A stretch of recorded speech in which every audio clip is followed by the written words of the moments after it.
When I heard about the podcast, I was very intrigued just about the idea of it, especially the main connection.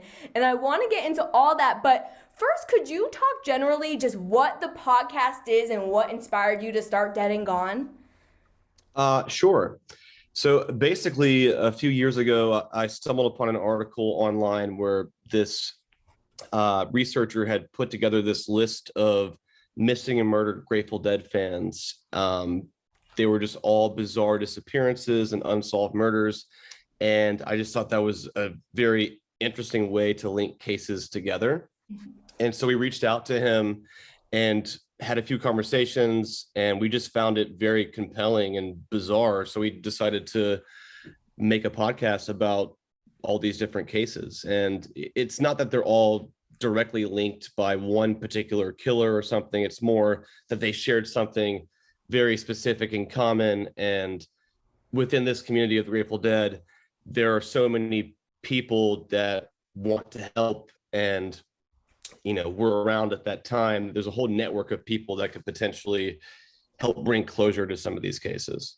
Yes, it's so wild that it's happening to this community specifically too, because Deadheads, I think of love, happiness, and all of that. So this is just a darker side of things that's been going on. And I know your second season just kicked off, so congratulations on that.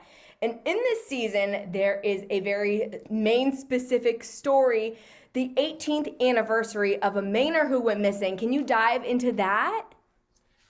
Yeah, I'll actually let Mike kind of go into that because he's been poking around, honestly, the most on this case. Yes, Mike, tell me what happened. Yeah, as you said, 18 years ago, April 30th, I believe, Jeremy Alex went missing. He was based out of Belfast, Maine. He was seen running along a highway or along a roadway, and that was kind of the last thing. There was one person who he appeared on somebody's lawn who was, I think, a former teacher of his, and she said he was just kind of acting erratic and paranoid and not really sure what was going on with that. But he before they called the cops and before they got there, he was already gone. So he'd already taken off, and he's never been seen before. His van was found not far from where he lived, and it had like his wallet and the keys in it and his cell phone in it. So, or not his wallet, sorry. It had his keys and his cell phone in it. And it was just pretty suspicious. He said, bad guys were after it. Interesting. And what I think is great about you guys is Mike was telling me you actually came to Maine and did some hands-on investigating and exploring here. So you know what you're talking about. So I'm really glad to be talking to you both about this today. Outside of being Deadheads, fans of the Grateful Dead, do you find any other similarities between some of these cases that you've noticed? Well, I'll be the first to say that, we're not really traditional Grateful Dead fans. Sure. I mean, my dad is a Deadhead. I got plenty of hippie friends, but, I grew up knowing about the music and the band, but Mike and I included, were never like Grateful Dead fans. So we kind of approached this whole thing sort of naive to really what the culture was really about. But honestly, through the research process, we've just come to, fall in love with what it all stands for and the people that go to the shows and just the lifestyle of some of these people. Super positive, and that is my takeaway. And so if that makes me a Deadhead, then sure, I'm a Deadhead now. Yeah, kind of honorary Deadhead at this point. Sure, yeah. And as we mentioned, Jeremy went missing 18 years ago, back in 2004. Have there been any other cases like this since then, or was that the latest one? That was the latest one, I believe. I'm not sure there's been a newer one since 2004. Mm-hmm. I'd have to double check, but I think, yeah, the 90s were probably the latest ones as far as the ones were covered. And there may have been one or two that happened after 2004, but I really don't believe so. I think that was the latest one, the most recent one, which is good for us. It's the freshest one. Yeah. The people are all still alive, anyone who's involved with it, or his friends, his family, so that really actually helps with getting further details on the case. And Totally. Maine, the population isn't that large in some of these places, and there isn't really that many unsolved missing persons cases in the state of Maine comparatively to some other states. And so the disappearance of Jeremy Alex is one of the biggest and longest unsolved missing persons cases in really the state of Maine. Yes, totally. And that's what made me feel so compelled to talk to you both today when I heard about this story, because I actually never had heard about this specific case. And just like you said, that doesn't happen here a lot. So when it does, we should talk about it and figure out what we can out of the case. It's just wild. And as we kind of touched upon, Grateful Dead in general is a happy, peace, love, and happiness kind of group. Do you have any theories to why these fans have been targeted in any way? I mean, and Mike could probably add to this too. I think that with that lifestyle, traveling around, obviously there's drugs every now and then, and people living out of vans and tents. There's bound to be some shady characters every now and then who maybe aren't really there for the peace and love and are more there to take advantage of somebody or a situation.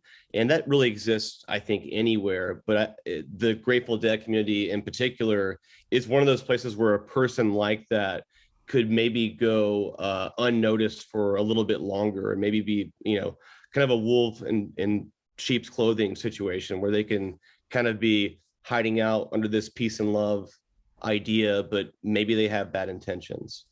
Yeah, absolutely. Yeah, and like you said, Haley, the community is very giving. They let people stay at their house. Jeremy Alex toured for 2 years following the Grateful Dead out of a van. And, I'm sure he did stay at people's houses. And you're a very trusting group of people. They all feel like they're a family. They're part of the same movement. They're part of the same community. And yeah, like Payne said, that causes some people who are just, I think, a low percentage of people to act on that and to prey on that a little bit. Absolutely. Out of the cases that you have investigated, have there been any solid leads at all? I mean, I think for Jeremy Alex's case, we've looked at it for really a couple of years now, and no matter which angle you look at this case, I think it ultimately comes back to someone he knows what happened to him. And I believe that is a finite amount of people. And I believe that they're probably still around the same area. And, I'm not going to get into too many names or anything, but I think that there is a small number of people in the community there that know what happened because they're responsible for his disappearance. Yes. Well, I'm glad you said that, because that actually leads me into my next question, and is why I wanted to bring attention to this. Is there anything at all that the general public can do to try to figure out what happened here, bring this to a close? I mean, I think if you're hearing this and, you know anything, or you heard something, even if you think it's small or insignificant, maybe it's not. These things stay unsolved because people stop talking. Yes. Someone might know one little detail, but they don't want to get involved in some messy disappearance of, someone they may not even know that well. But it takes that. It's going to be uncomfortable, but it takes that for just a moment to be able to crack any case at all. And so, when people are talking, it's harder to keep a secret. Yes, exactly. I'm so glad to have you both on today, because we got to keep talking about this, try to figure this out for his friends and family for sure. And I know this is maybe jumping the gun because your season 2 just kind of kicked off, but do you have plans for a 3rd season of the podcast? I don't know, Mike. What are you thinking? That's a tough one. I mean, we'll see what this one can accomplish. But I mean, hopefully, I love, the Grateful Dead community. I love talking to the people who are experts on that topic of the band and, everything the band became and how it touched so many people. I think, I would love to do another one, but we'll see.